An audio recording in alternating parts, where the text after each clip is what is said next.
최근에는 또 은행들이 예적금의 곡간이 바닥이 나고 있습니다. 작년만 하더라도 9개 은행에서 인출된 예적금이 74조 원 정도 되거든요. 이게 상반기만 그래요. 이렇게 되면은 원화는 완전히 그냥 나락가는 거 아니야? 이래가지고 또 달러 사놓자, 이런 사람들이 시장에 들어오는 걸 막을 길이 없기 때문에 1,500원이라는 걸 마지노선으로 생각을 하고 있는 거고요. 자영업자 대출도 이제 1,000조를 넘어섰거든요. 속내를 들여다보면은 저소득 자영업자들의 대출, 연체율, 고령층 의 자영업자들의 대출, 다중채무, 이런 것들이 막 얽혀 있고, 최근에 한국은행 이창용 총재가 해서는 안 되는 발언이라는 걸 알면서도 막 경고를 하고, 엄밀히 말하면 시장 개입으로 비춰질 수 있기 때문에 하면 안 되는데 워낙 다급하다 보니까.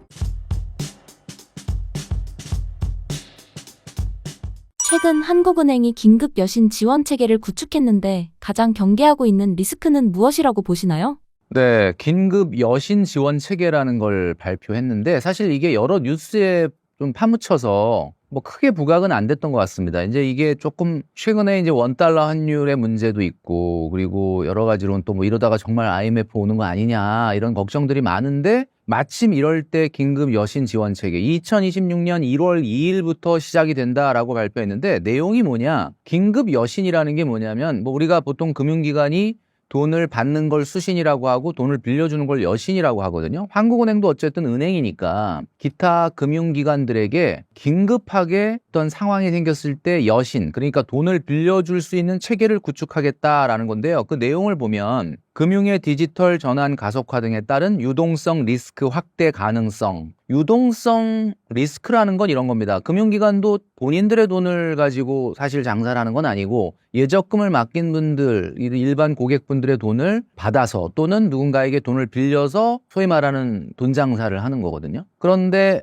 뱅크런처럼 갑자기 많은 사람들이 예금을 인출하게 되면 유동성 리스크가 생길 수가 있거든요. 근데 최근에는 디지털 전환이 가속화되고 있다. 이게 무슨 얘기냐면, 옛날에는 은행에 가서 돈 찾으려면 막 줄을 서고 그랬지 않습니까? 근데 요즘은 그냥 요거 하나로 그냥 돈을 다 인출해 버릴 수가 있는 상황이니까, 혹시 이런 유동성 리스크가 확대될 때를 대비해서 한국은행이 이런 유동성 리스크에 적절하게 대비할 수 있도록 은행에다가 현금, 유동성을 지원하겠다라고 하는 대책을 낸 거예요. 뭐 듣다 보면 당연히 보험용으로 뭐 세상에 어떤 일이 일어날지 모르니까 그런 걸 해야 된다라고 생각하는데, 때마침 최근에 우리나라의 금융 불안이 굉장히 있는 상황에서 이런 거가 나오니까 사람들이 이제, 야, 이거 뭐 진짜 IMF 오는 거야? 정말 무슨 큰일 나는 거야? 뭐 뱅크런 사태가 일어나는 거야? 뭐 이런 어떤 오해를 받은 거죠. 근데 뭐 그 정도까지는 아니라고 보고요. 일단 이게 왜 나온 거냐면, 2008년 금융위기 때만 해도 신용경색, 다시 말해서 신용이 굉장히 경색된다는 건 서로 돈을 빌려주거나 빌리는 것이 원활하지 않았던 때에,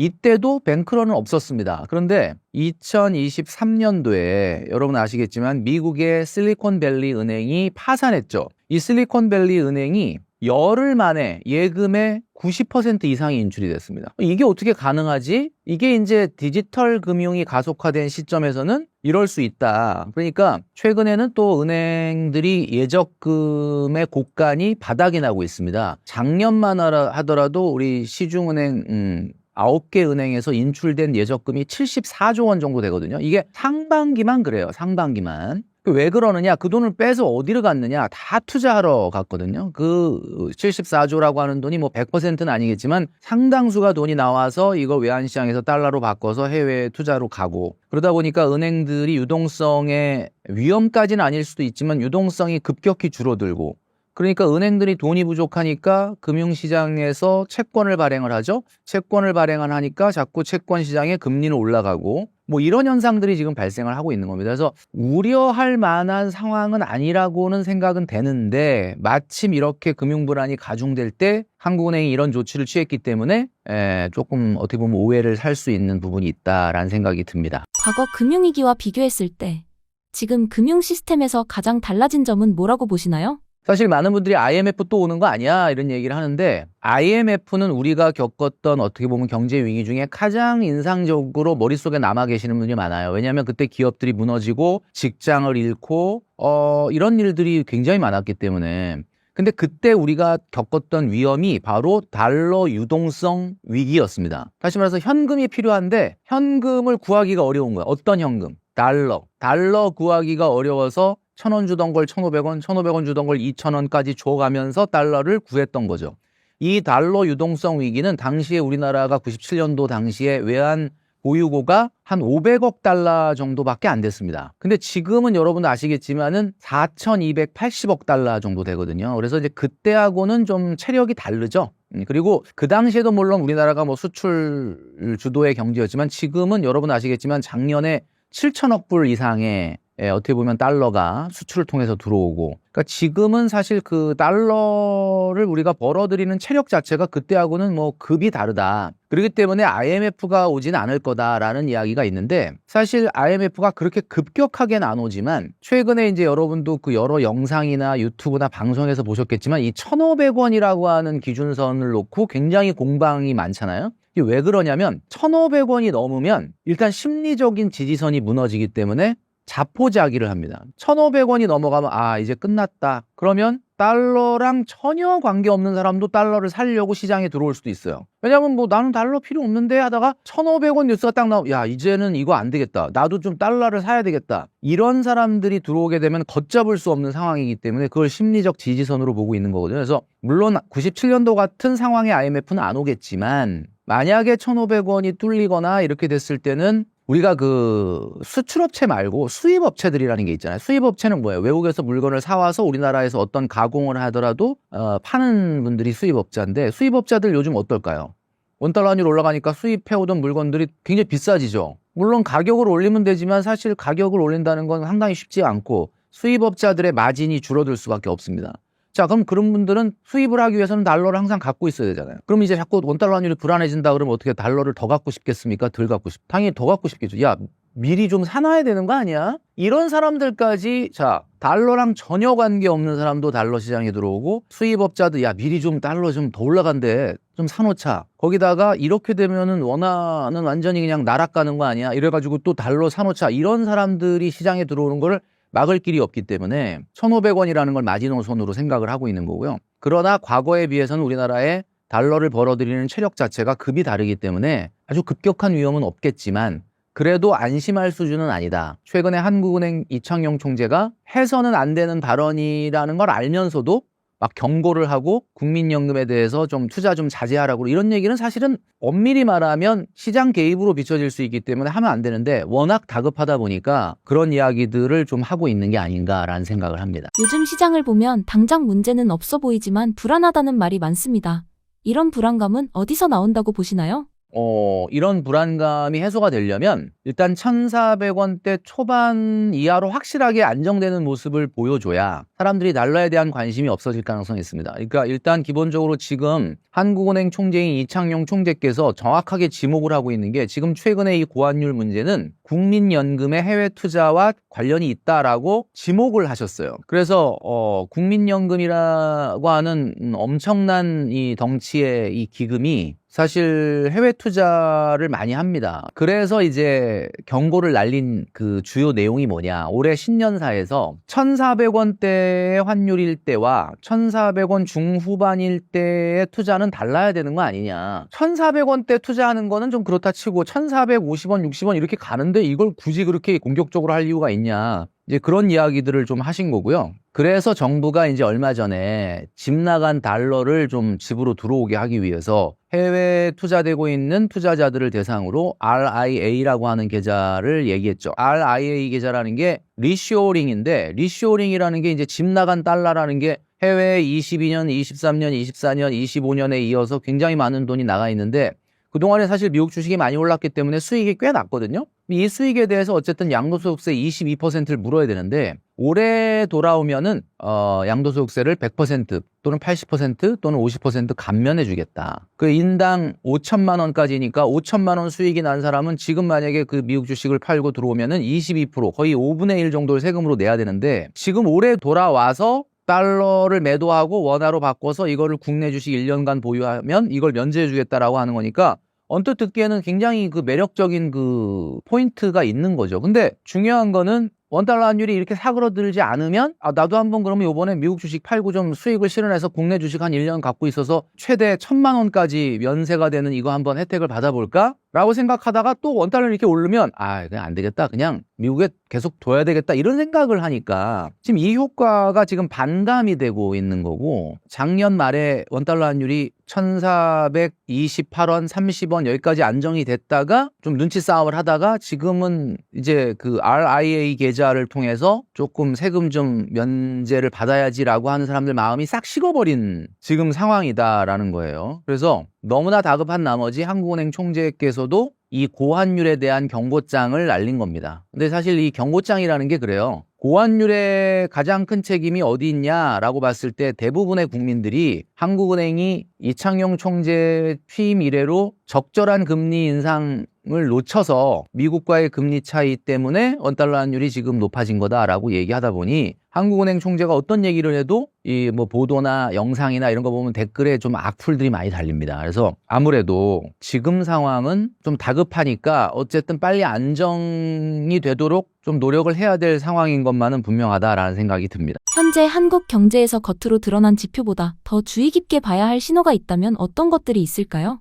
그 한국은행 이야기를 계속 할 수밖에 없는데, 이창용 총재가 신년사에서 이런 이야기를 했거든요. 한국은행의 그 통화정책, 금리를 올리고 내리고 하는 이 통화정책에 대한 어떤 방향이 작년에는 금리 인하 기조였습니다. 그러니까 무슨 얘기냐면 어쨌든 우리나라도 속도는 느리지만 미국처럼 금리를 인하하는 인하기였다라고 말씀드릴 수 있어요. 근데 이게 작년 11월 방향문에서 금리 인하 기조라는 말이 삭제됐습니다. 이 얘기는 무슨 얘기냐면은 비둘기파적인 색채가 사라지고 이제 어쩌면 뭐 매파적인 색채가 나타난 건 아니지만 일단 금리 인하는 더 이상 하기는 좀 어렵다라는 뉘앙스. 그러니까 어쩌면 이제 동결과 그 다음에 이어서 어쩌면 금리를 인상해야 될 수도 있다라고 하는 부분의 내용으로 살짝 바뀐 거거든요. 아주 미세하지만 뉘앙스가 좀 바뀌었다. 근데 이게 이제 왜 그러느냐, 하도 이제 한국은행 욕을 많이 하는 것도 사실은 영향이 있다고 봅니다. 이창용 총재 같은 경우는 언론을 다 꼼꼼하게 보는 스타일이고요, 일일이 또 대응을 하시는 스타일인데, 그동안에는 물가를 조금 희생하더라도 경기를 챙겨야 되겠다라고 하고 했는데, 이제는 원달러 환율 문제도 있고 여러 가지로 이제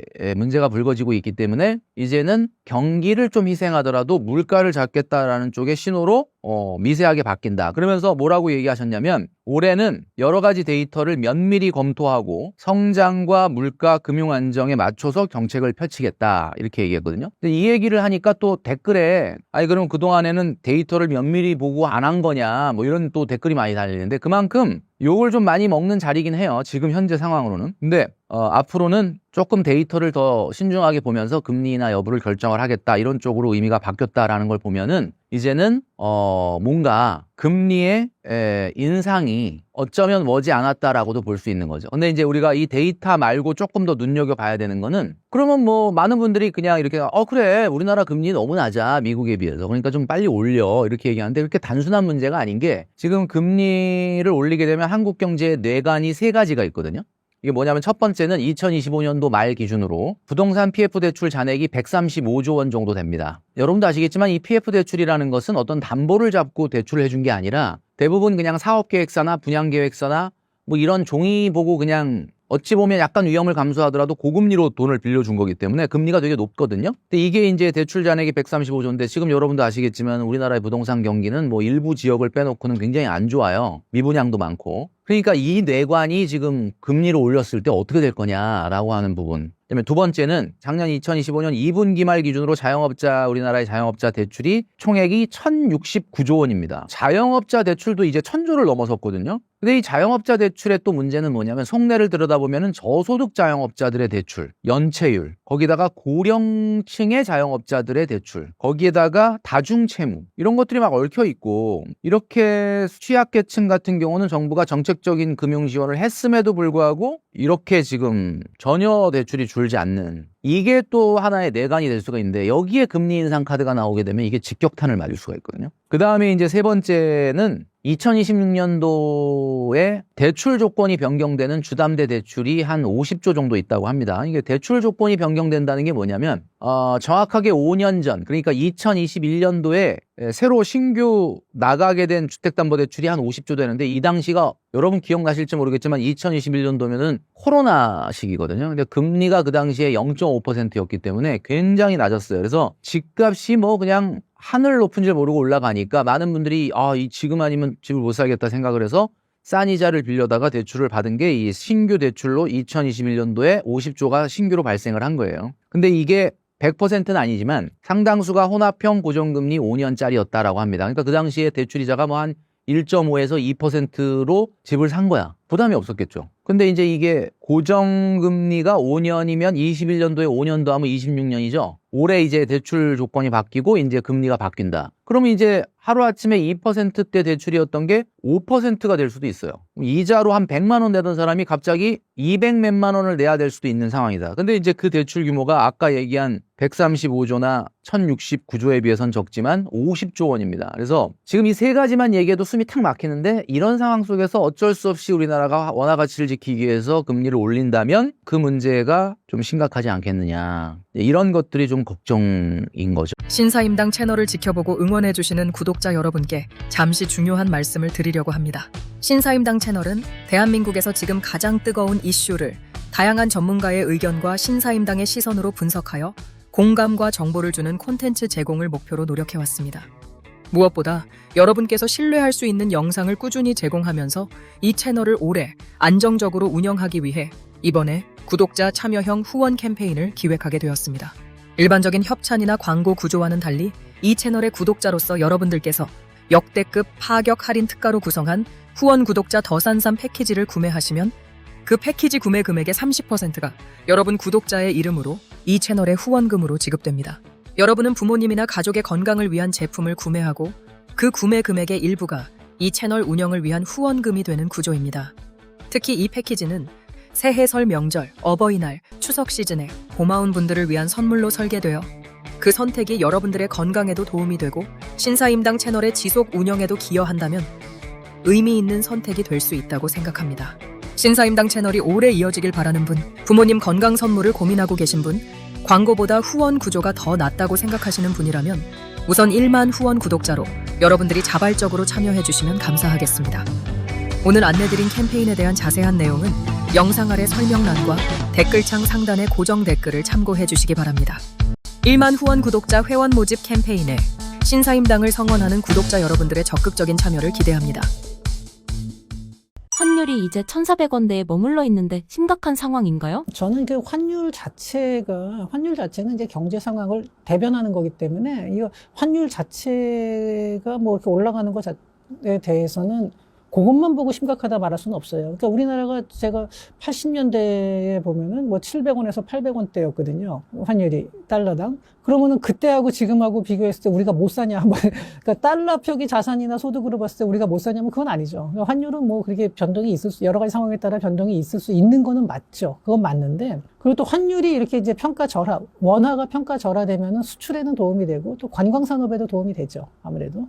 그러니까 1달러를 가지고 와서 1,300원에 바꾸느냐, 1,500원에 바꾸느냐 이러면은 뭐 외국 사람들이 오기에 한국 물가가 싸지는 거니까요. 관광하고 수출 쪽엔 도움이 되죠. 근데 어려운 쪽이 어디냐면은 이제 수입을 하는 거, 원자재를 특히 많이 수입한다. 이러면은 굉장히 힘든 거고요.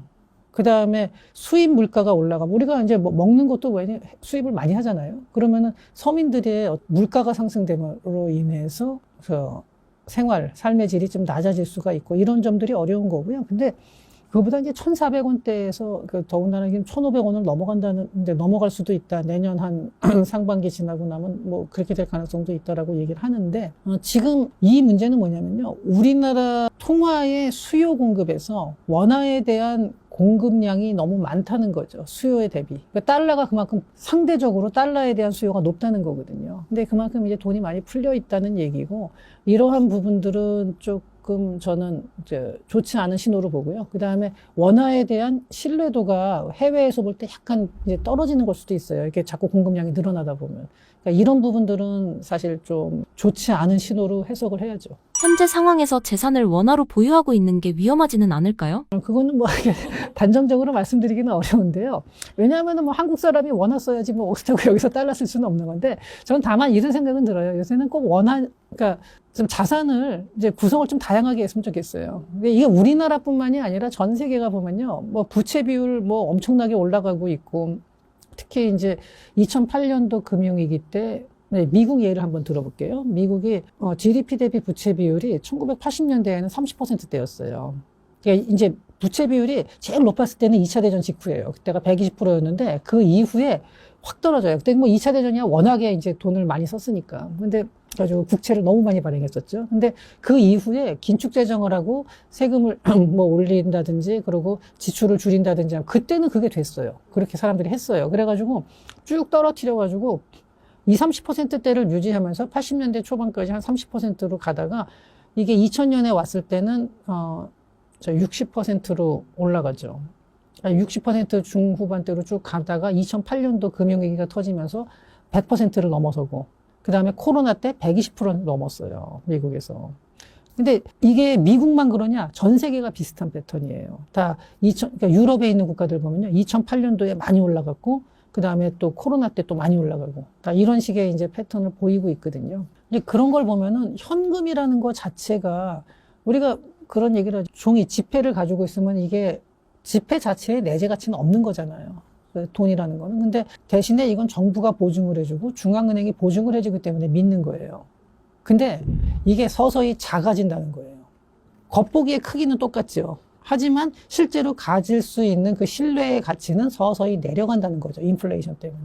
과거에 로마 때 아우구스투스가 처음에 은화를 발행할 때 그 당시 이제 데나리우스라는 은화였는데 이 은화의 함량이 97%였는데 이게 로마가 망할 때는 3% 밑으로 떨어져요. 그러니까 말하자면 은화는 똑같이 있는데 점점점 작아진 거예요. 그리고 실제로 이제 중국이나 이런데 뭐 일본이나 거기서도 보면은 한 왕조에서 이제 통화를 만들 때 이 크기가 점점 작아지는 거는 자주 보이거든요. 동전 같은 경우도. 예, 그런 경우가 굉장히 많아요. 지금 지폐는 이제 그렇지는 않지, 크기는 그대로 있지만 가치가 떨어지는 거죠. 그래서 그런 상황이라 그러면은 좀 자산 구성을 이제 뭐 요새 보면 그러다 보니까 금 수요도 많이 늘어나는 거고, 금이나 은, 그리고 비트코인 같은 가상자산에 대한 투자도 많이 늘어나는 거죠. 발행량을 손댈 수 없는, 인위적으로 손댈 수 없는 자산에 대한 가치가 올라가는 거죠. 그래서 이제 가상화폐에 대해서도 사람들이 신뢰를 많이 투자를 하게 된 거거든요. 근데 이렇게 본다 그러면은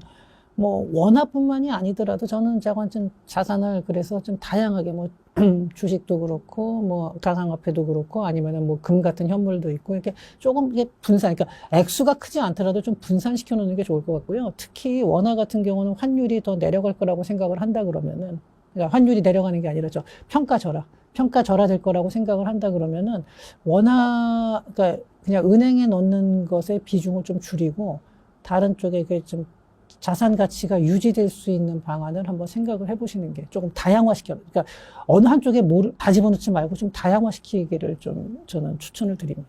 외환위기의 위험성에 대해 구체적으로 설명해 주실 수 있으실까요? 외환위기가 왔을 때 뭐 외국까지 갈 것도 없고 우리나라도 겪었죠. 97년, 98년에. 근데 다른 나라도 다 마찬가지인데 일단 외환위기가 들어오게 되면은 이제 그 IMF 우리나라 받았을 때 그런데 뭐 다른 나라 아르헨티나나 멕시코 다 마찬가지예요. 그 그리스도 그랬고 일단은 긴축을 해요.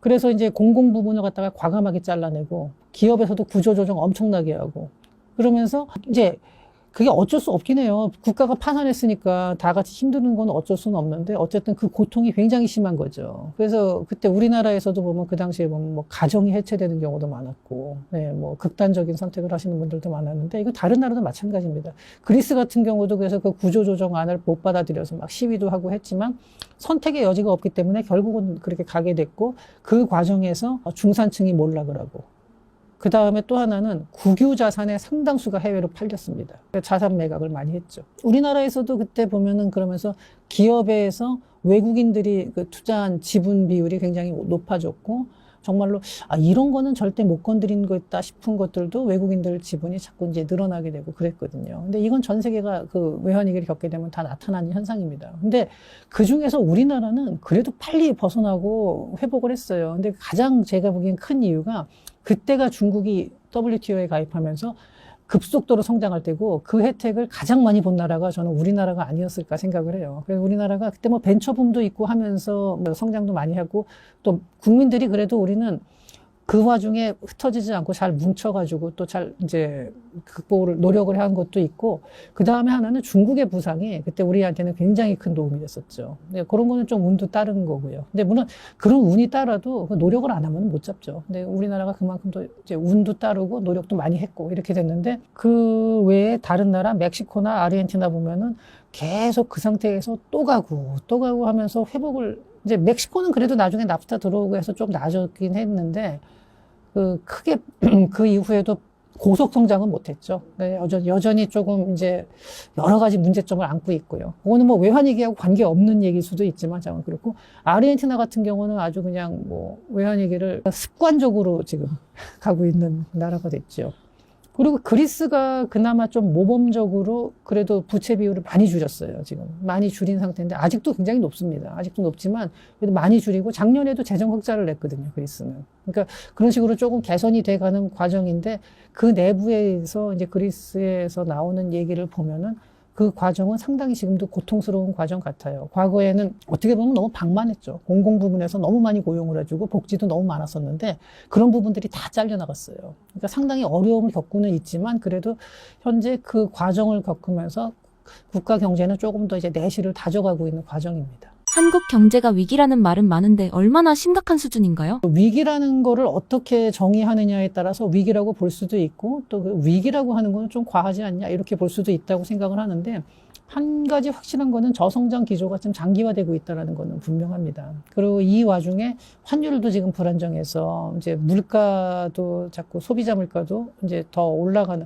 우리가 당장 뭐 음식 재료들도 상당 부분을 해외에 의존하잖아요. 밀가루나 뭐 여러 가지 면에서. 그러니까 그런 것들도 다 올라가게 되고 거기다가 또 하나는 이제 국가 부채까지도 지금 급속도로 올라가고 있는 상황입니다. 지금 현재 우리나라의 국가 부채는 선진국 중에서는 가장 낮은 수준인 건 맞는데 증가 속도는 가장 빠릅니다. OECD 국가 중에서. 그리고 이게 우리나라의 인구 구조를 생각하면 고령화라는 이 인구 구조, 고령화 속도가 빠르다는 점을 생각하면은 이 국가 부채는 더 빠르게 상승할 가능성이 높죠. 우리나라가 지금 초고령 사회에 이미 들어와 있다고는 하는데 우리나라의 초고령 사회와 유럽의 초고령 사회, 일본의 초고령 사회가 조금 다른 게 우리나라는 그 고령층의 비율, 그러니까 65세 이상 인구를 고령층으로 보잖아요. 근데 65세 중에서도 65세하고 그럼 100살하고 같나요? 전혀 다르죠. 그런데 전기 고령층하고 후기 고령층으로 나누는 게 대략 75세예요. 왜 나누느냐? 대략 75세를 넘어가면서부터 몸이 더 아파지고 건강에 더 크게 악화되고 요새 65세를 솔직히 길 가다 보면은 그 누가 노인이라 그래요. 전혀 노인이 아니죠. 75세를 넘어가면은 이제 몸에도 문제가 생기고 뭐 여러 가지 그 복지 비용이 그러니까 많이 들어갈 수밖에 없어요. 간병비도 많이 들어가고 정부에서 지출하는 것뿐만이 아니라 민간 내에서 지출하는 것도 많아지고요. 그러니까 우리나라는 아직은 초고령 사회라고는 하지만 초고령 사회의 폐해가 크게 나타나지 않은 사회예요. 근데 이런 사회에서 부채 비율이 지금 높지 않다고 해서 이렇게 정부에서 지출을 자꾸 늘리는 거는 사실 조금 위험할 수가 있죠. 근데 이런 것들이 있고요. 제가 지금 다 정리를 좀 약간 중구난방이 됐는데 정리를 하자면은 일단은 이제 저성장 기조로 들어가서 민생이 이게 좋지가 않고 활력이 좋지가 않고 또 하나 그다음에 환율의 불안정성 때문에 또 이제 물가에도 불안한 감을 많이 가지고 있고 거기다가 재정 부채는 자꾸 늘어나고 있고요. 이제 이런 부분 이 세 가지로 나눠서 말씀을 드리고 그다음에 이 와중에 자영업의 위기는 좀 더 저는 이건 정말 위기라고 보는데 왜냐하면은 경기가 안 좋으니까 자영업이 어려워지는 거는 그건 뭐 어쩔 수 없는 그런 과정을 가는데 거기다가 소비 패턴이 바뀌고 있어요. 과거에 비해서 이제는 그 전자상 거래나 이런 비중이 훨씬 더 높아지고 있죠. 그러니까 바깥에 있던 기존의 자영업자들, 오프라인에서 장사를 하던 사람들은 더 힘들어지는 거죠. 그러니까 소비 패턴 변화. 근데 이것도 단기간에 끝날 거냐? 오히려 더 심화될 가능성이 많아요. 그렇게 보면은 자영업자들, 우리나라에서 지금 상당히 많은 비중을 차지하고 있는 이 자영업자들의 그 어려움이 더더욱 가중될 수 있다는 점이 저는 그런 부분들도 상당히 불안 요소로 좀 보고 있습니다. 상속세 등 세금 부담으로 해외 이주를 선택하는 부유층이 증가할 가능성에 대해 어떻게 보시나요? 사실 요거는 너무 민감한 주제라 되게 정확히 말씀드리기는 어려운데, 주변에서 좀 그런 사람들이 많이 있는데요. 이게 뭐, 상속세가 우리나라가 지금 너무 높은 거니까 다른 세율에 비해서 너무 높은 거는 맞고요. 상속세 없는 나라들도 많거든요. 대표적으로 우리가 복지국가라고 알려진 스웨덴 같은 나라도 이제 90년대 후반에 상속세를 없앴죠. 90년대 후반인가 2000년대 초반인가 정말 상속세를 없앴고, 근데 없애게 된 가장 큰 이유가 뭐였냐면요. 이 세금이 너무 높다 보니까 부자들이 자꾸 다른 나라로 떠나는 거예요. 그래서 어쩔 수 없이 상속세를 없앴고, 그 다음에 프랑스에서도 상속세를 높였다가 그랬더니 이제 부자들이 다른 나라로 떠나고 막 기업이 본사를 옮기고 막 이런 얘기가 나오니까 다시 상속세를 낮춰가지고 다시 이제 받아들이고 이렇게 됐는데, 우리나라도 이제는 좀 이게 상속세를 없앤다 하더라도 요새는 이제 글로벌화 되다 보니까 자산을 해외에 좀 이렇게 분산 배치하는 분들도 뭐 있긴 하지만, 지금 같은 세금 구조라면은 그것이 더 이제 심해질 가능성이 있어요. 그래서 저는 상속세에 대해서는, 그리고 특히 다른 개인 상속도 그렇지만 기업을 상속받는데 주식으로 상속을 받았을 때 주식을 팔기 전에 세금을 먼저 내는 경우는 이거는 좀 많지 않습니다.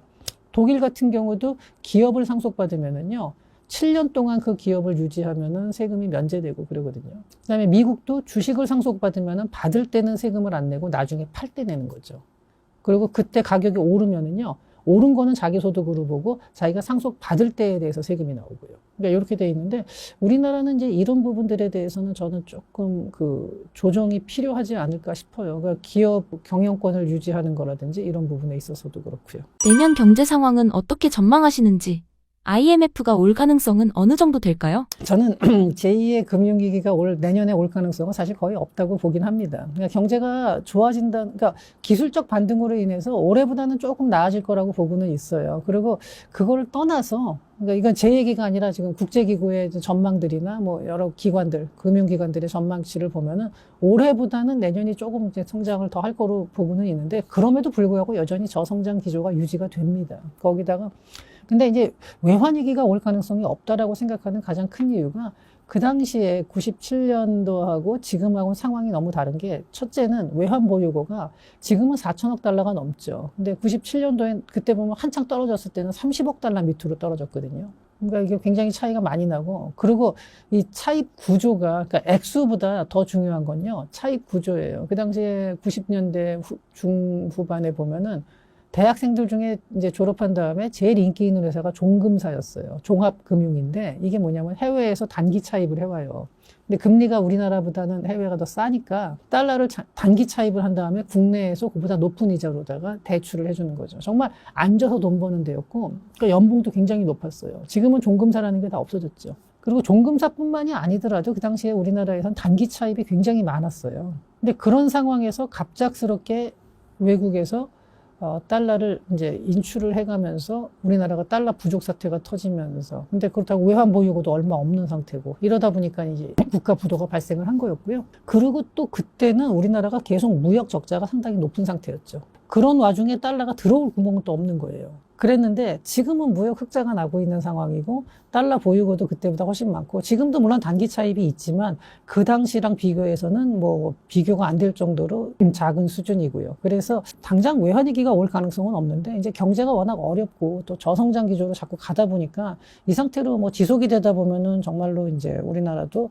그런 위기가 장기적으로는 올 가능성을 배제할 수는 없는 거죠.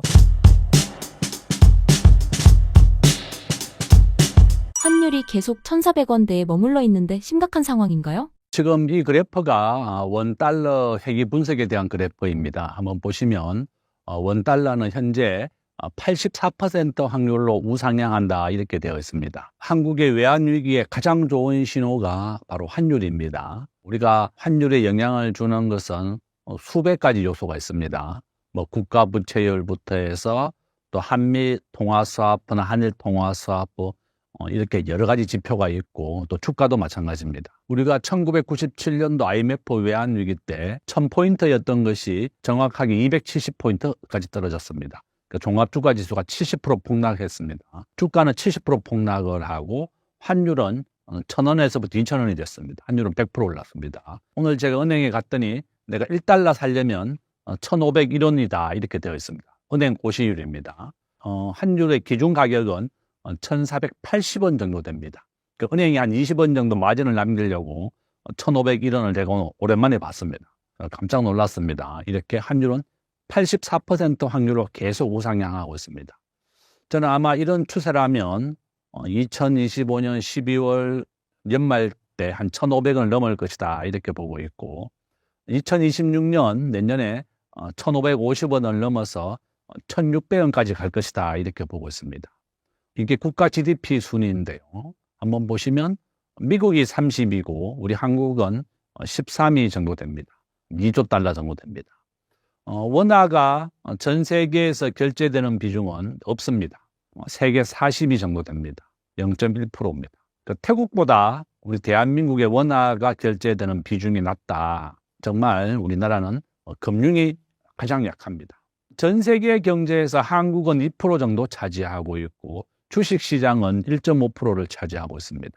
바로 이런 이유 때문에 환율을 예방하기 위해서는 투자금의 90%는 무조건 미국 주식을 사야 된다.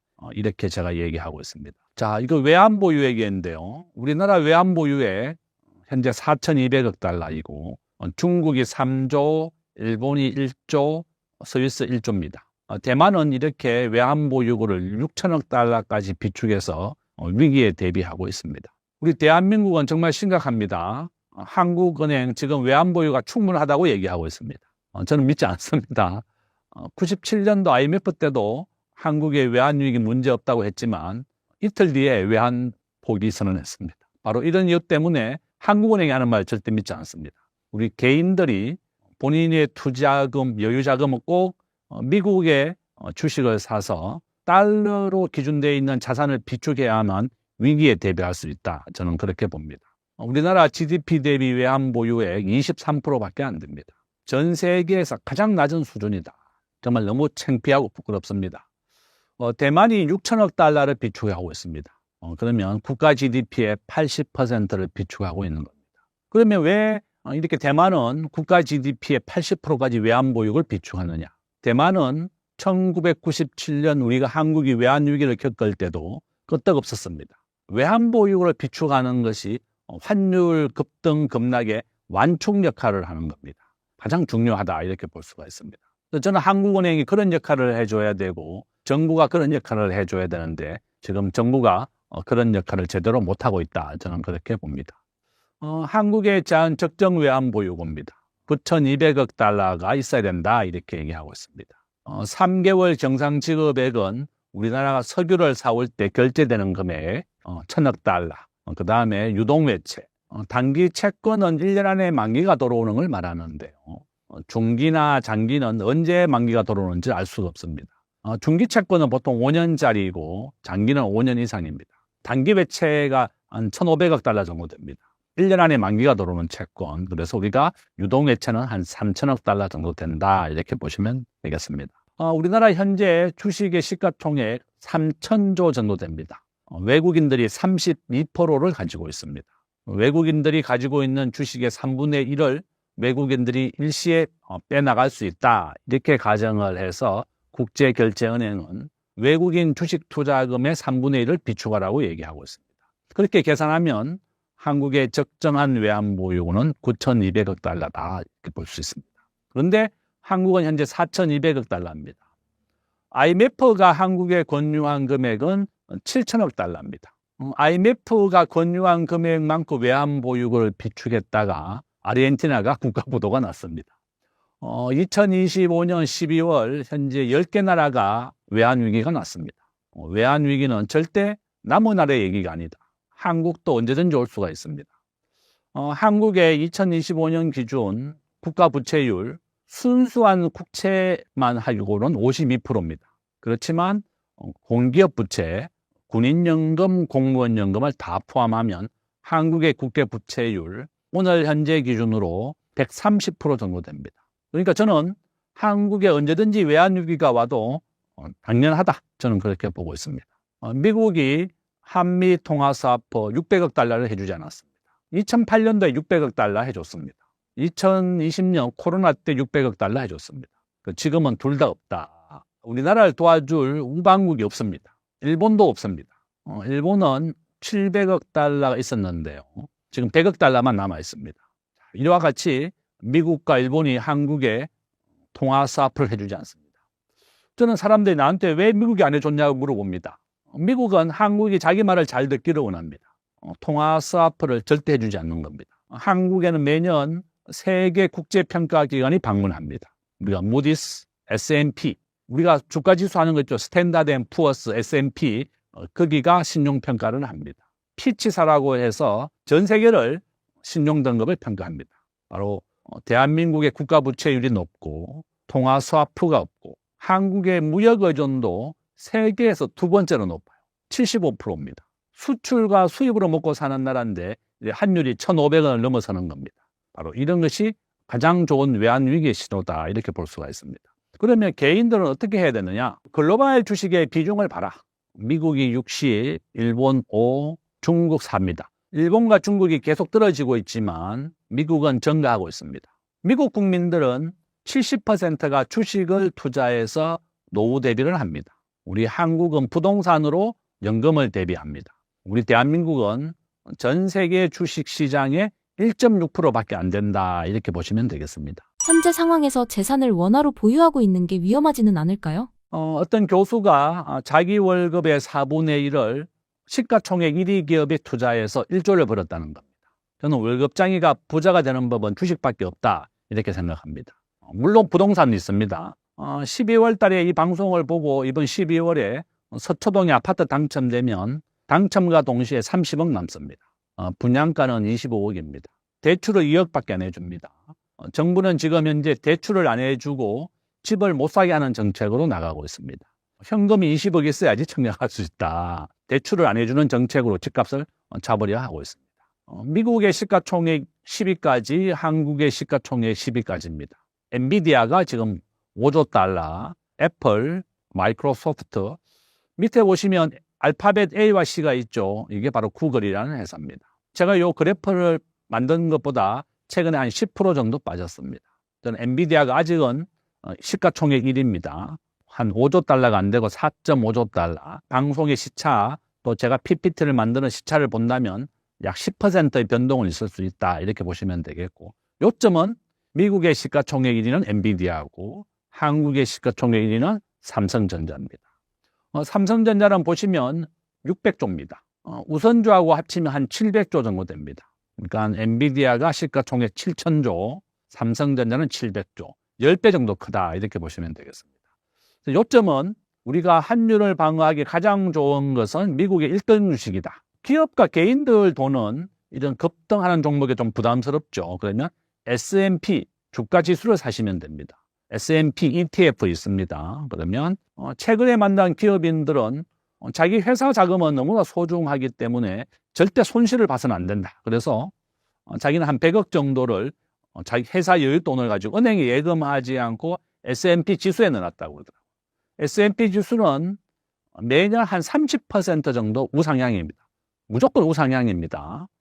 개별 종목은 급등을 하고 급락을 합니다. 엔비디아라는 주식은 30% 급락을 한 적도 있었지만 금년에 한 100% 정도 올랐습니다. 그러니까 개인이 좀 빠른 걸 원한다. 내가 30%까지 내려도 참을 수 있다 이러면 엔비디아 주식을 사는 거고, 내가 이렇게 30% 급락을 하는 것을 참을 수 없다 이러면 그러니까 S&P 지수 사시면 된다. 이와 같이 환율을 미국 주식을 통해서 방어해라. 또는 금을 통해서 해도 좋습니다. 금은 매년 76% 확률로 우상향입니다. 앞으로 환율은 84% 확률로 계속 오릅니다. 저는 올 연말 1,500원, 내년에는 1,600원 가는 겁니다. 2026년이 1,600원이 될 거다. 저는 그렇게 보고 있습니다. 외환위기 가능성과 그 위험성은 어느 정도일까요? 지금 요약을 한번 보시면 우리나라 국가예산 728조입니다. 2026년 추경을 올해 40조 원 정도 했습니다. 2026년 6월 3일 날 지방선거가 있습니다. 지금 정부는 추경을 또 할 수 있습니다. 지방선거를 앞두고 있기 때문에 그렇다. 저는 그렇게 보고 있고, 바로 국가 재정에 대한 우려입니다. 외환위기 현재 10개 나라가 외환위기를 겪고 있습니다. 아르헨티나는 10번째 국가가 파산했습니다. 외환위기라고 하는 것은 반복되어 일어납니다. 지금 파키스탄, 스리랑카, 바레인, 베네수엘라, 아르헨티나 10개 나라가 IMF의 구제금융을 받고 있습니다. 외환위기는 반복되어 일어난다. 이렇게 보시면 되겠습니다. 내가 이제 상승의 확률입니다. 원달러는 84% 확률, 서울의 집값은 90% 확률, 금값은 76%입니다. 우리 원화의 국제금융의 경쟁력은 세계 40이다. 바로 국제금융은 언제든지 위기가 올 수 있다. 이렇게 볼 수가 있고요. 한국의 외환위기 가능성 저는 30%라고 써놨습니다. 국가 부채가 60%가 넘어가게 되면 위험국가로 분류합니다. 우리 대한민국은 순수한 국채만 가지고 60%를 2029년에 넘습니다. 2026년에 우리나라 국가 부채율 52%입니다. 그렇지만 밑에 보시면 IMF가 경고하고 있습니다. 한국이 공기업 부채를 포함하면 매우 위험하다 이렇게 되어 있습니다. 자, 현재 우리 2026년 12월 기준으로 군인연금을 포함하면 한국은 130%입니다. 이와 같이 한국이 외환위기가 또 올 수 있다는 겁니다. 저는 한 30% 정도다 이렇게 저는 보고 있습니다. 저는 외환위기를 막아야 되는 것이 제 목표입니다. 저는 1997년도 현대 정권을 다닐 때 이 외환위기를 직접 겪었습니다. 한국의 삼성전자가 10만 원짜리가 3만 원이 됐고요. 종합주가지수 70% 폭락했습니다. 1000포인트여서 300까지 폭락을 했었고 서울의 엄마 아파트 2억 원이었습니다. 주식도 폭락하고 집값도 폭락하게 되는 것이 바로 IMF다. 우리나라 기업들 절반이 폭망했습니다. 은행도 절반이 무너졌다. 우리가 알고 있는 우리은행, 한국의 5개 은행이 합쳐진 겁니다. 젊은 분들은 모르겠지만 나이 드신 분들 한일은행, 상업은행 다 알고 있습니다. 평화은행 다 알고 있습니다. 이런 것이 합쳐져서 바로 우리은행이 만들어졌습니다. 조은행이 신한은행과 합병이 됐고 외환은행이 하나은행과 합병이 됐습니다. 바로 이렇게 은행의 절반이 무너지는 것이 바로 IMF다 이렇게 보시면 되겠습니다. 현재 10개 나라가 외환위기를 겪고 있고 아르헨티나 은행이자 지금 100%입니다. 국가가 부도나게 되면 외국인들이 아르헨티나에 투자를 했을 때 위험하거든요. 그래서 은행 이자가 100% 해주는 겁니다. 우리나라가 외환위기 났을 때 외국인들이 한국에 기업을 많이 사들였다고 합니다. 본인들도 만약에 더 악화가 되면 돈을 회수 못할 수도 있는 겁니다. 바로 이런 이유다. 지금 아르헨티나 100% 이자 주는데 투자하겠느냐 뭐 이렇게 물어보면 고민할 겁니다. 우리 한국의 은행이자 지금 적금이자 3%입니다. 아르헨티나 100% 주지만 멀리 있기도 하지만 그런 의구심을 가지는 겁니다. 결론은 이렇게 외환위기는 반복되어 일어나고 아르헨티나는 10번째 국가가 파산했다. 절대 남의 얘기가 아니고 우리 대한민국이 이런 국제금융 위기를 잘 막아야 되겠고 개인들도 달러 기반의 자산을 비축해서 위기에 대비해야 된다. 이렇게 말씀을 드리겠습니다. 한국 경제가 위기라는 말이 많은데 얼마나 심각한 수준인가요? 한국의 강점은 전 국민의 대학 진학률이 한 80% 정도 됩니다. 압도적인 세계 1등입니다. 제조업은 세계 5위, GDP는 세계 10위입니다. 그렇지만 금융은 세계 40위입니다. 우리의 강점이자 약점이다 이렇게 볼 수가 있고 지정학적 위치도 저는 약점이 아니라 강점으로 봤습니다. 중국과 일본, 우리 대한민국이 가운데 있습니다. 한국의 약점을 한번 보시면 고임금, 고물가, 고환율입니다. 저는 환율 올해 2025년 1,500원, 2026년 1,600원으로 예상하고 있습니다. 우리 대한민국의 약점은 에너지를 100% 수입하는 겁니다. 지금 정부가 노란봉투법 2026년 3월 달에 시행이 됩니다. 한국의 강력한 노조, 민주노총과 한국노총입니다. 우리나라 전체 근로자의 한 10%가 가입되어 있는데요. 이런 두 노총이 한국의 강력한 노조를 이끌고 있습니다. 외국인들이 한국에 투자를 꺼리는 가장 큰 이유가 바로 이 강력한 노조 때문에 그렇습니다. 우리나라는 한번 채용하게 되면 해고가 불가능합니다. 정규직은. 미국은 정규직, 비정규직 구분 자체가 없습니다. 미국은 올해 공무원들 11만 명 해고했습니다. 미국은 근무 시간 중에 사적인 전화만 해도 해고시켜버립니다. 노동 강도가 세계 최고다. 우리나라 노동 강도 세계 꼴찌입니다. 38개국 중에 우리가 34위입니다. 저도 그렇지만 우리 근무 시간 중에 담배 피러 가고 커피 먹고 전화합니다. 사적인 전화도 많이 합니다. 병원도 가고 은행도 가고 저도 다 그랬습니다. 바로 이런 것 때문에 한국의 노동 생산성 꼴찌다 이렇게 보시면 되겠습니다. 자, 우리 대한민국 2025년 기준으로 외국인들이 한국에 투자하러 들어온 것보다 우리나라 기업이 유출된 것이 2배 정도 많습니다. 우리 자녀들 대학생 취업률 현재 45%입니다. 절반도 취업을 못합니다. 자, 정부가 법인세 이번에 1% 올렸습니다. 2026년부터 법인세 1% 올려서 지방세를 포함하면 27% 정도 내야 됩니다. 세계 평균 법인세 21%입니다. 소득세, 상속세. 우리나라 상속세 60%가 넘습니다. 그래서 한국의 부자들이 상속세가 없는 싱가포르, 캐나다 20개 나라가 상속세가 없습니다. 떠나고 있습니다. 우리가 국외 반출세라고 해서 1,000억 이상의 자산을 가져나가면 27% 세금을 납부해야 됩니다. 60% 내는 것보다 27% 내는 게 낫다는 겁니다. 그래서 한국의 부자들이 싱가포르, 캐나다로 떠나고 있는 것이다. 우리의 약점입니다. 다행히 우리에게 기회는 있다. 바로 모바일의 시대입니다. 한국은 전 세계 스마트폰 보급률 1등입니다. 바로 이것이 우리의 기회다 이렇게 보고 있습니다. 시가총액도 60%, 1.5%다. 저는 그런 이유다 보고 있습니다. 한국의 위험 요소입니다. 외환위기의 가능성. 지금 한미, 한일 통화 사업 둘 다 없습니다. 언제든지 미국과 일본이 외환위기를 불러올 수도 있다. 저는 그렇게 보고 있습니다. 지금 대통령이 일본과의 우호적인 관계를 하고 있습니다. 저는 한일 통화 사업이라도 좀 빨리 맺었으면 좋겠습니다. 우리가 2008년도 국제금융위기 때 일본과 700억 달러를 맺었습니다. 우리가 일본에 1,000만 명 원래 방문하고 일본이 한국에 300만 명 방문했습니다. 한국은 무역 의존도가 75%고 일본은 25%. 우리가 딱 반대입니다. 한국이 훨씬 대외지향적입니다. 1인당 국민소득 한국은 36,000달러, 일본은 35,000달러입니다. 우리가 일본보다 더 잘 살게 됐다 이렇게 말씀드립니다. 그렇지만 우리가 한일 통화 사업은 우리가 맺어야 되는 겁니다.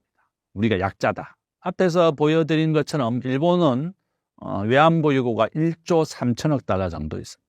일본은 기축통화국입니다. 기축통화국은 전 세계 석유를 결제할 수 있는 것을 기축통화국이라고 말합니다.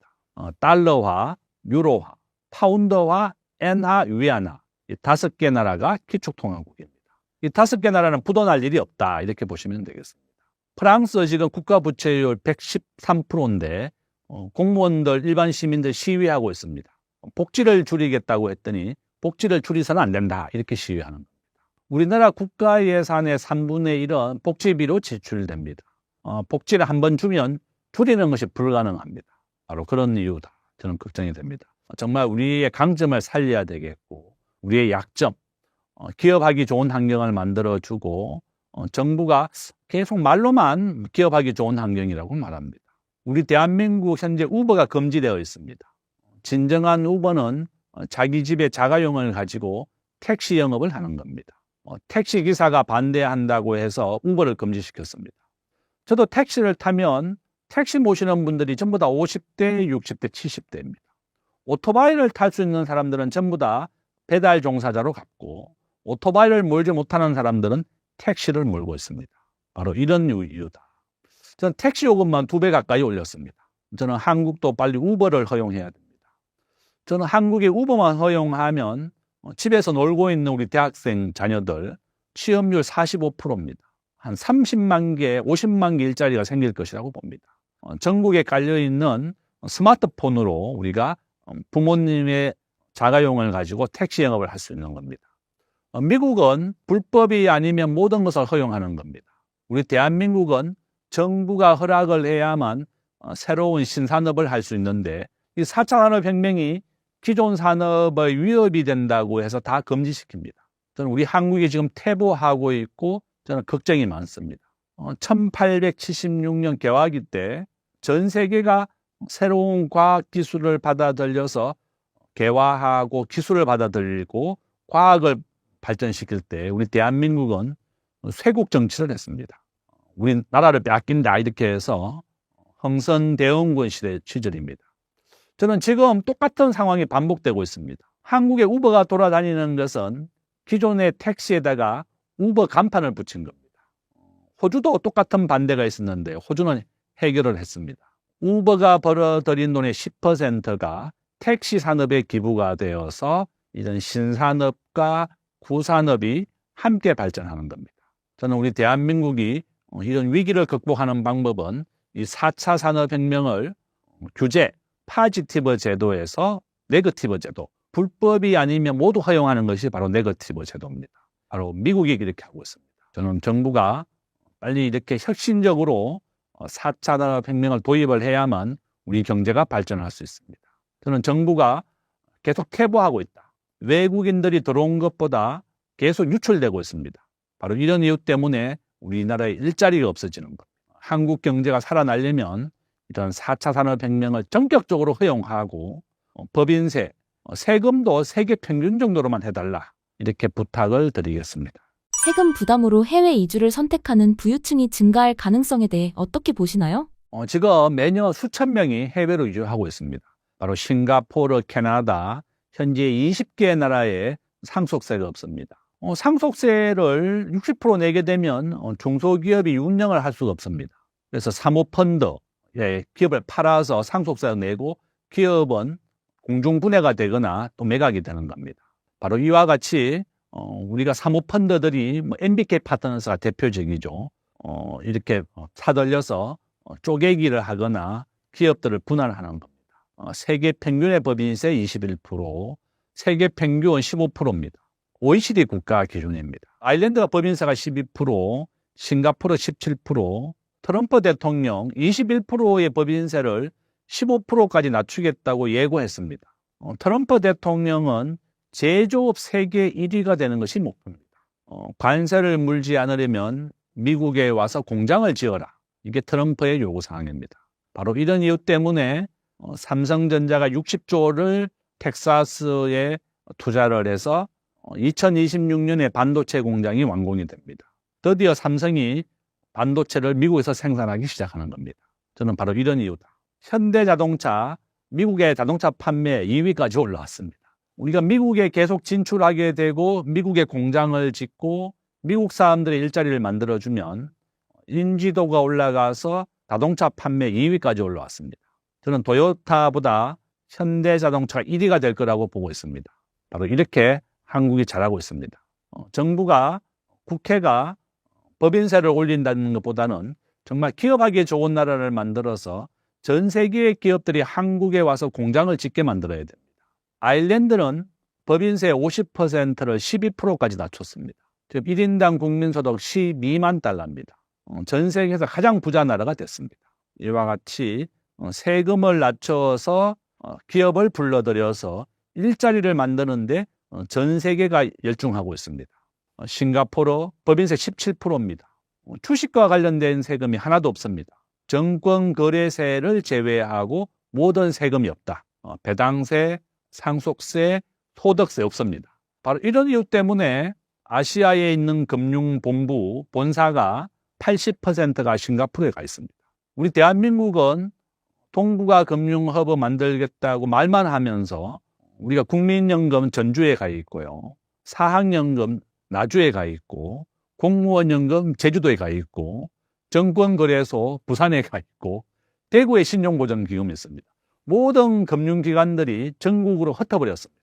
외국인들이 한국에 상담하러 오려면 전국을 돌아야만 상담을 할 수 있는 겁니다. 한국을 떠나는 겁니다. 싱가포르는 모여 있습니다. 도시국가이기 때문에. 미국의 뉴욕에 금융위 본부가 모여 있습니다. 저는 정부가 일반 공기업은 흩어지더라도 금융 공기업은 모아줘야 되는 겁니다. 저는 우리 대한민국의 경쟁력을 올리는 방법은 금융은 이렇게 집중해야 되겠고 싱가포르 수준으로 주식에 관련된 세금을 낮춰야 됩니다. 법인세도 낮춰야 됩니다. 정부가 기업하기 좋은 나라를 만들어서 우리 대학생들 일자리를 만들어 달라 이렇게 부탁을 드립니다. 2026년 경제 상황 어떻게 전망하시나요? 2026년 우리 대한민국의 경제 전망입니다. 한 2.2% 정도 저는 예상하고 있습니다. 저는 여기에서 한국의 외환 위기는 한 30% 정도 가능성이 있다 이렇게 제가 써놨습니다. 가장 큰 이유가 국가 부채율 52%, 공기업 부채 포함하면 현재 130%입니다. 부채율이 높다는 것. 두 번째는 외환 보유고가 낮다는 겁니다. 지금 환율이 가장 좋은 신호입니다. 환율이 1,500원을 넘어서게 되면 위기가 시작됐다, 저는 그렇게 보고 있습니다. 우리가 한국은 에너지를 100% 수입합니다. 환율이 오르면 수출은 잘 되지만 에너지 수입 가격이 오르기 때문에 위기가 된다, 저는 그렇게 보고 있고요. 석유 가격이 오르면 모든 자동차 연료비, 지하철 요금 다 오르게 되는 겁니다. 바로 이렇게 위기다, 저는 그렇게 보고 있습니다. 그래서 개인들은 미국 주식, 달러 기반의 자산을 모아라. 금을 사는 것도 좋다, 저는 그렇게 말씀드립니다. 그래서 결론은 한국의 외환위기 가능성은 84%다, 그렇게 보고 있고, 제가 이 책 전자책 5,000원입니다. 지금 교보에 4,500원 팔고 있습니다. 꼭 한번 커피 한 잔 드시지 마시고 한번 보십시오. 환율을 방어하는 가장 좋은 방법은 미국 주식이다, 이렇게 말씀을 드립니다. 현재 한국은 통화 스와프가 없는 점이 큰 위험으로 꼽히는데 통화 스와프 체결이 어려운 근본적 원인은 무엇인가요? 지금 국제 결제에서 우리 원화가 결제되는 비중입니다. 달러, 유로, 파운드, 위안화, 엔화입니다. 우리 대한민국은 제조업은 세계 5위라고 자랑하고 GDP는 세계 10위다, 이렇게 자랑하지만 우리 원화는 전 세계에서 아무도 받아주지 않습니다. 세계 한 40위 꼴찌다, 이렇게 보고 있습니다. 그러니까 우리 원화는 어디 외국에 나가면 아무도 받아주지 않는다는 겁니다. 바로 이런 이유 때문에 미국이 거절한 겁니다. 우리나라 대한민국은 매년 1,000조를 수출하고 900조를 수입하고요. 작년에 한국은 100조 원 무역 흑자입니다. 80조가 다 미국에서 발생한 겁니다. 트럼프 대통령은 미국에서 한국에 돈만 벌어 간다, 이렇게 보고 있습니다. 또한 한국에 통화사업을 해주려고 봤더니 원화는 아무도 받아주지 않는 겁니다. 통화사업은 한국의 원화를 미국 중앙은행에 맡기고 미국의 달러를 한국의 중앙은행에 가져오는 게, 바로 현금을 맞교환하는 게 통화사업입니다. 미국이 달러를 주더라도 본인들이 가지고 있는 원화를 어디 결제하려고 보니까 아무도 받아주지 않는 겁니다. 일본의 엔화 세계 5위입니다. 일본의 엔화는 기축통화국이기 때문에 미국과 일본은 무한대 통화 스와프가 체결되어 있습니다. 그럼 국가 부도 날 일이 없다는 겁니다. 유로화도 마찬가지입니다. 프랑스 마찬가지다. 그렇지만 우리 원화는 다르다는 겁니다. 우리가 외환위기를 경험하고도 여전히 외환 보유고가 부족한 겁니다. 저는 한국이 대만처럼 국가 GDP의 80%까지를 비축해야 된다. 1조 달러 이상 비축해야만 우리 원화가 안정됩니다. 저는 정부가 삼성전자 스마트폰 우리가 다 가지고 있습니다. 전 세계 스마트폰의 20%를 삼성이 공급합니다. 삼성전자 이런 스테이블 코인, 원화 기반만 좀 보급을 한다면 저는 전 세계인들이 원화를 쓸 것이다, 이렇게 보고 있습니다. 우리에게 기회입니다. 삼성전자의 스마트폰에 빨리 원화 스테이블 코인을 허용하고 이용하게 하자. 지금 한국은행은 은행이 스테이블 코인을 만들어야 된다, 이렇게 얘기합니다. 원화가 전 세계 사람들이 써야만 원화가 국제 결제의 비중이 올라가는 겁니다. 저는 우리 대한민국이 원화의 경쟁력을 빨리 스테이블 코인, 삼성전자 이용을 해라, 이렇게 제안을 드리고, 미국 트럼프가 해주지 않은 이유는 바로 원화의 가치가 없기 때문에 그렇다. 원화는 전 세계 아무도 쓰지 않는다. 우리 대한민국에서만 이용이 되는 겁니다. 그것이 바로 우리의 큰 역점이고, 그래서 미국이 통화사업을 해주지 않았습니다. 한국이 통화사업을 한다 그러면 외환위기 가능성이나 환율은 상당히 안정이 될 겁니다. 한국이 미국 말을 듣지 않으면 언제든지 우리나라를 파산시킬 수가 있다. 외환위기를 시킬 수 있다는 겁니다. 저는 이런 것이 바로 위기고 우리 개인들은 대비해야 된다, 이렇게 말씀을 드립니다. 현재 세계 GDP에서 한국은 어느 정도 수준인가요? 전 세계 국가 GDP입니다. 미국은 30조, 중국은 20조, 한국은 한 2조 달러 정도 됩니다. 한국은 전 세계 13위입니다. 12위와 13위의 큰 차이는 나지 않습니다. 우리가 국가 경쟁력은 세계 한 10위 정도 강대국이지만 이렇게 원화는 아무도 받아주지 않습니다. 전 세계 국가에서 점유율을 따져봤을 때 우리 대한민국은 한 2조 달러 정도 비축을 하고 있는 겁니다. 미국이 25%, 중국이 한 17% 정도 가지고 있습니다. 그렇지만 주식시장에 있어서는 미국이 압도적으로 60%를 차지하고 있습니다. 우리가 알고 있는 엔비디아, 애플, 마이크로소프트, 구글, 아마존 이 5개가 미국의 빅5입니다. 지금 2026년에 테슬라, 스페이스X 상장 준비하고 있습니다. 스페이스X가 한 1.5조 달러 예상합니다. 그러면 테슬라가 합쳐지면 3조 달러를 넘게 되고 세계 5위 아마존을 넘어서게 될 거다 이렇게 보고 있습니다. 지금 테슬라가 시가총액 사상 최고치 갱신하고 있습니다. 저는 결론은 우리 대한민국은 전 세계 GDP 2% 정도, 주식은 1.5%다 이렇게 말씀을 드립니다. 미국 주식과 국내 주식 중 현재 어떤 것에 더 투자해야 할까요? 전 세계 글로벌 주식의 비중에서 미국은 계속 올라가고 있습니다. 60%를 넘어서고 있고 한국은 낮아지고 있습니다. 정부가 기업하기 좋은 환경을 만들어주지 않으니까 다 해외로 공장을 옮기고 있는 겁니다. 글로벌 주식의 시가총액입니다. 엔비디아, 애플, 마이크로소프트, 아마존, 그다음 알파벳 A와 C가 구글이라는 회사입니다. 이 두 개를 합치면 3조 달러가 넘습니다. 알파벳이 바로 구글이라는 회사고 유튜브가 바로 구글 회사입니다. 우리 대한민국의 10대, 20대, 80대까지 유튜브가 시청률 1위입니다. 가장 많이 쓰는 SNS고 시청률 1위가 바로 유튜브다. 저는 구글이 시가총액 1등을 될 것이다. 저는 그렇게 보고 있고 현재는 엔비디아입니다. 저는 엔비디아를 사라는 게 아니라 본인이 엔비디아를 투자했다가 시가총액 1위가 바뀌면 또 투자금을 전부 다 바꿔야 되는 겁니다. 내가 그냥 분산 투자해도 좋은 방법이다. 한 종목에 투자하기 어렵다면 5위까지 분산 투자하는 것도 하나의 좋은 대안이 될 것이다. 10개 종목을 분산하면 더 안전하겠죠. 그래서 결론은 이렇게 우량한 주식에 투자하는 것이 가장 좋은 방법이고 오른쪽에 보면 삼성전자입니다. 삼성전자는 미국의 60분의 1밖에 안 되는 겁니다. 그래서 저는 한 내국하는 차원에서 95%는 미국 주식, 한 5% 정도는 한국 주식, 종목은 1등 종목, 삼성전자를 사라는 겁니다. 하이닉스가 시가총액 1위가 되면 또 투자금액 전부를 하이닉스로 바꿔야 됩니다. 지금 두 종목의 차이가 200조 정도 됩니다. 하이닉스가 1등이 된다면 저는 투자금 다 하이닉스로 바꿀 겁니다. 지금 현재는 미국의 엔비디아다. 이 두 종목을 분산하기 어렵다면 그냥 미국 주식 사는 게 더 안전합니다. 우리 국민연금은 1,300조 원 중에 약 600조 정도가 미국 주식에 투자하고 있고 300조 정도가 국내 주식입니다. 캐나다는 전체 국민연금의 85%가 미국 주식에 투자되어 있고 15%만 캐나다에 투자합니다. 그래서 10년 평균 수익률이 캐나다는 11%, 한국은 5%입니다. 2배 이상 차이 납니다. 우리나라가 국내 주식에 투자한 비율 때문에 그런 겁니다. 미국 주식이 훨씬 수익률이 높습니다. 미국 S&P 나스닥 매년 30% 정도 무조건 우상향이다. 이렇게 보시면 되겠습니다. 최근 미국과 중국의 관계는 어떤 상황인가요? 국가별 GDP 순위를 보면 미국이 30조, 중국이 20조 달러입니다.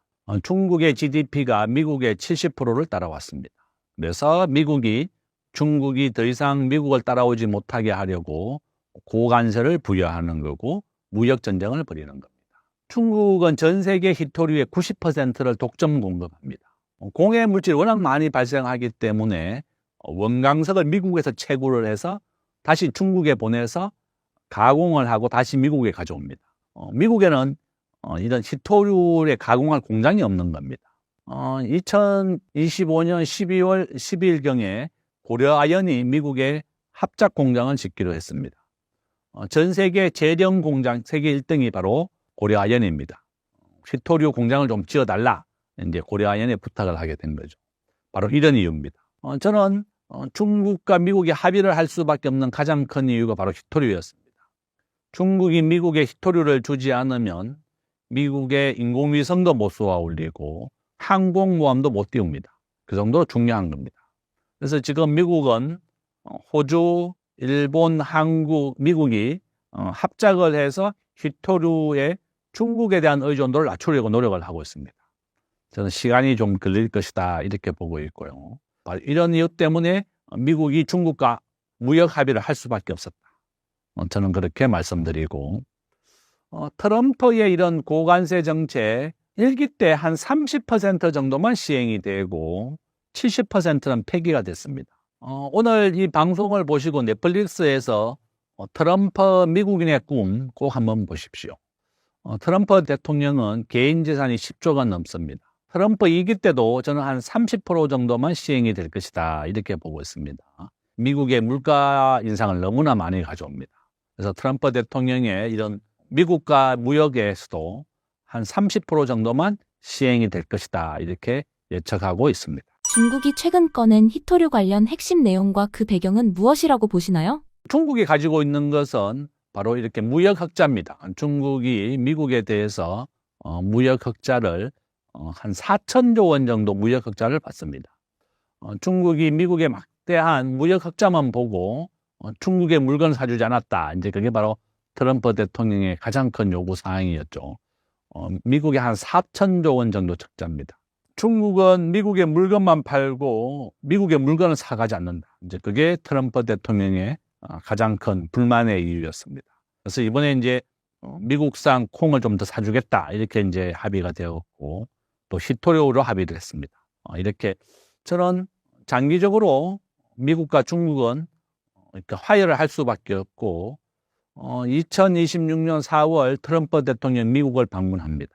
미중이 또 이렇게 화해 무드다, 양국이 잘 되기 위해서는 합의를 할 수밖에 없다, 이렇게 말씀을 드립니다. 미국이 호주, 일본 등과 히토류 동맹을 구축한다고 하는데 현 상황은 어떠한가요?